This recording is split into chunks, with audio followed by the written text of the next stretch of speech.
ছোটবেলায় আমরা অনেকেই কার্টুন দেখেছি, যেমন ডোরেমন কিংবা টম এন্ড জেরি। এই সকল কার্টুনের মধ্যে এমন কিছু রহস্য রয়েছে যেগুলো সম্পর্কে আমরা জানি না, যেমন কার্টুনে নিনজা হাতুড়ির কেন চুল দেখানো হয়নি। তাছাড়া ডোরেমন কার্টুনে ডোরেমন কেন সবসময় কাবাডে ঘুমায়, কেন ডোরেমন নবীদের সাথে ঘুমায় না, তাছাড়া জাপানিজরা কেন এইরকম টেবিলে খাবার খায়। তো আজকের এই ভিডিওতে আমরা কার্টুনের এমন কিছু কালো সত্য সম্পর্কে জানবো যেগুলো আমাদের কাছ থেকে লুকানো হয়েছে। তো যারা কার্টুনকে ভালোবাসেন তারা অবশ্যই আমাদের চ্যানেলটি সাবস্ক্রাইব করবেন। বন্ধুরা, আমরা অনেকে শিনচ্যান কার্টুন দেখেছি। শিনচ্যান কার্টুনে এই খাবারের টেবিলের কথা আমাদের মনে আছে। এই সকল টেবিল দেখে আমাদের মাথায় প্রশ্ন আসতেই পারে, জাপানিজদের খাবার টেবিল এমন কেন হয়? এর কারণটি হচ্ছে জাপান সবসময় তাদের কালচারের সাথে কানেক্ট থাকে। তারা কার্টুনের মাধ্যমে তাদের কালচার প্রমোট করে থাকে। 1400 শতকের দিকে জাপানিজরা খাবার তৈরি করার জন্য এবং ঘরকে গরম রাখার জন্য ঘরের মধ্যে কয়লাতে আগুন ধরে দিত। সময়ের সাথে সাথে এটি কুতাৎসু টেবিলে পরিবর্তিত হয়ে যায়। এটি আসলে একটি কাঠের টেবিল হয়ে থাকে, যার নিচে ইলেকট্রিক হিটার থাকে এবং তার চারিদিকে ব্ল্যাঙ্কেট থাকে। যেহেতু জাপানের সবাই নিচে বসে থেকে খাবার খেতে পছন্দ করে, তাই এই ধরনের টেবিলের মাধ্যমে তারা ঠান্ডার সময় গরম অনুভব করে থাকে। মজার ব্যাপারটি হচ্ছে তারা এই টেবিলকে খাবার টেবিল হিসেবে ব্যবহার করার পাশাপাশি বেডরুম হিসেবেও ব্যবহার করে থাকে। বন্ধুরা, Tom and Jerry best friend হয়ে যাবে এটি অসম্ভব বিষয়। তবে টম এন্ড জেরি কার্টুন যখন শুরু হয়েছিল তখন তারা বন্ধু ছিল। তবে টম কিন্তু কখনোই জেরির খারাপ চায়নি। টম সবসময় জেরির পিছে ইচ্ছে করে লেগে থাকতো, কারণ টমের যে বাড়িওয়ালা ছিল সেই মহিলা জেরিকে একেবারে পছন্দ করত না। তাই টম যদি জেরিকে না ধরতো তাহলে তার মালকিন তাকে বাড়ি থেকে বের করে দিত। তাছাড়া টম জেরিকে সবসময় জ্বালাতো। তার আরো একটি কারণ হচ্ছে অন্য কোনো বিড়াল যাতে এই বাড়িতে না আসতে পারে, কারণ অন্য কোনো বিড়াল আসলেই জেরিকে সে খেয়ে ফেলবে। বন্ধুরা, অবাক করা বিষয়টি হচ্ছে নাসার একটি স্যাটেলাইটের নাম হচ্ছে টম এবং জেরি। এখন আপনারা বুঝতে পারছেন টম এন্ড জেরি পৃথিবীর বাইরে পর্যন্ত পৌঁছে গিয়েছে। তো এবার আসা যাক ডোরেমন কার্টুনের কাছে। যখন থেকে ডোরেমন নোবিতার কাছে এসেছে তখন থেকে ডোরেমন কাবাডে ঘুমায়। কিন্তু আপনার মনে কি কখনো এমন প্রশ্ন জেগেছে যে ডোরেমন কেন কাবাডে ঘুমায়? ডোরেমন চাইলেই তো নোবিতার সাথে ঘুমাতে পারে। তবে ডোরেমন এবং নোবিতা যখন বাইরে যায়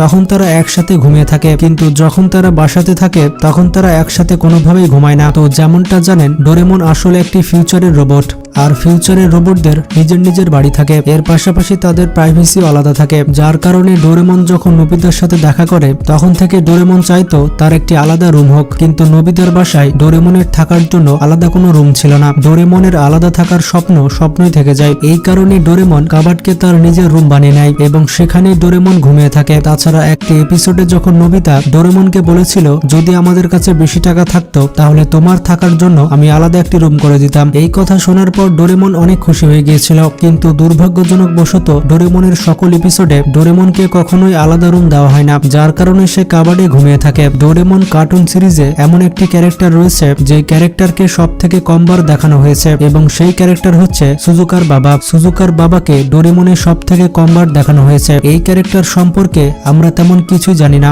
তাছাড়া এটি অনেক কনফিউজিং একটি ক্যারেক্টার। প্রথমত, এই ক্যারেক্টারকে কার্টুনে অনেক কমবার দেখানো হয়েছে এবং দ্বিতীয়ত হচ্ছে যখনই এই ক্যারেক্টার এসেছিল তখন এই ক্যারেক্টারের বডি স্ট্রাকচার পুরোপুরি চেঞ্জ হয়ে গিয়েছিল। মানে একটি এপিসোডে আসে একটি বডি স্ট্রাকচারে আর অন্য এপিসোডে আসে অন্য বডি স্ট্রাকচারে। একটি এপিসোডের সাথে তার আরেকটি এপিসোডের কোনো মিল নাই। ডোরেমন কার্টুনে এই ক্যারেক্টারের নাম হচ্ছে ইউশিও মিনামোটো।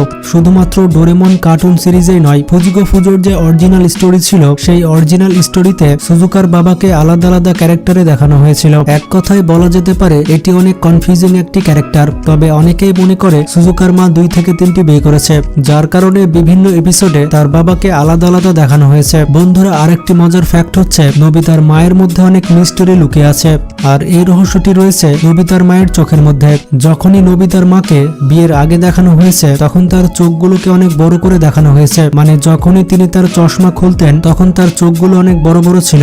বলতে গেলে সুজুকার মতো অনেক অ্যাট্রাকটিভ ছিল, কিন্তু বিয়ের পর নোবিতার মায়ের চোখ যখনই দেখানো হয়েছে তখন অনেক ছোট দেখানো হয়েছে। বিয়ের পর যখনই তিনি তার চশমা খুলতেন তখনই তার চোখকে 3 শেপের মতো দেখাতো। ডোরেমন কার্টুনটি এতটাই জনপ্রিয়তা লাভ করেছে যে ঘরে ঘরে শুধুমাত্র এই কার্টুনটি দেখা হতো। মজার ব্যাপারটি হচ্ছে ডোরেমনকে একটি রোবট সান্টা ক্লজ বলা হয়। যদি সে ফ্রিতে সবাইকে গ্যাজেট বিলিয়ে বেড়ায় তাহলে তো তাকে সান্টা ক্লজ বলা যেতে পারে। ডোরেমন কার্টুনে যে বাড়িটি আপনি দেখতে পেয়েছেন সেটি দেখে ইন্সপায়ার হয়ে বাস্তবে এই বাড়িটি তৈরি করা হয়েছে এবং জাপানে এই ধরনের বাড়িকে অর্ডিনারি হাউস হিসেবে ধরা হয়। মানে ডোরেমন কার্টুনে আপনি যে বাড়িটি দেখতে পান জাপানে এই ধরনের বাড়ি খুবই সাধারণ। যদি আপনি স্পেসিফিক ভাবে ডোরেমনের এই বাড়িটিকে দেখতে চান তাহলে আপনাকে যেতে হবে ফুজিও মিউজিয়ামে। এই মিউজিয়ামে গেলে আপনি দেখতে পাবেন ডোরেমন কার্টুনের সেই বাড়িটিকে। মজার ব্যাপারটি হচ্ছে ট্যাবের মাধ্যমে আপনি এই বাড়িটির ভেতরে নোবিতা এবং ডোরেমন ক্যারেক্টার দেখতে পাবেন। তো যারা যারা ডোরেমন কার্টুনকে অনেক বেশি ভালোবাসেন তারা এই মিউজিয়ামে যেতে পারেন। তো এবার আসা যাক নিনজা হাতুড়ির কাছে। নিনজা হাতুড়ির প্রত্যেকটি এপিসোডে আপনি এমন একটি কাক দেখতে পাবেন। প্রত্যেকটি এপিসোডের শুরুতে এই পাখিটি আসলে কেন আসে, এই পাখিটির পেছনে আসলে কি রহস্য রয়েছে। তো যেই ব্যক্তি নিনজা হাতুড়ি ডেভেলপ করেছিলেন তার প্রথমে এই পাখিটির কোনো প্রয়োজন ছিল না, কিন্তু নিনজা হাতুড়ি কার্টুন যখন আস্তে আস্তে জনপ্রিয় হয়ে ওঠে তখন কার্টুন ডেভেলপারদের এমন একটি ক্যারেক্টার প্রয়োজন ছিল যেই ক্যারেক্টার সেগমেন্টেশনের মাঝখানে এসে পরবর্তীতে কি হবে তা বলে দিবে, এবং সেই ক্যারেক্টারটি হতে হবে অনেক ফানি ক্যারেক্টার। পরবর্তীতে ডেভেলপাররা এই নিনজা বার্ডকে সিলেক্ট করে। নিনজা হাতুড়ির হিন্দি ডাব ভার্সনে এই পাখিটির কোনো নাম দেওয়া হয়নি, কিন্তু জাপানের অরিজিনাল কার্টুনে এই নিনজা বার্ডকে সোলেকারো বলে ডাকা হয়েছে। তো কারা কারা এই নিনজা পাখিটির বিষয়ে লক্ষ্য করেছেন তারা কিন্তু কমেন্ট বক্সে জানাবেন। বন্ধুরা, নিনজা হাতুড়ি এমন একটি কার্টুন ছিল যেই কার্টুনটি বাচ্চারা প্রতিনিয়ত দেখত। তাছাড়া অনেকের ফেভারিট ক্যারেক্টার ছিল নিনজা হাতুড়ি। নিনজা হাতুড়ির প্রত্যেকটি বডি পার্টস আমরা অনেক ভালো মতো লক্ষ্য করেছি, কিন্তু পুরো নিনজা হাতুড়ি কার্টুনে আমরা একটি বিষয় কখনো দেখতে পাইনি, এবং সেটি হচ্ছে নিনজা হাতুড়ির চুল। নিনজা হাতুড়ির কোনো এপিসোডে আমরা তার চুল দেখতে পাইনি। এমনকি একটি এপিসোডে যখন ইউনিকো হাতুড়িকে বলেছিল তার চুল দেখাতে যাতে হাতুড়িকে নিয়ে একটি ম্যাগাজিন তৈরি করতে পারে, তখনও নিনজা হাতুড়ি তার অরিজিনাল চুল কাউকে দেখায়নি।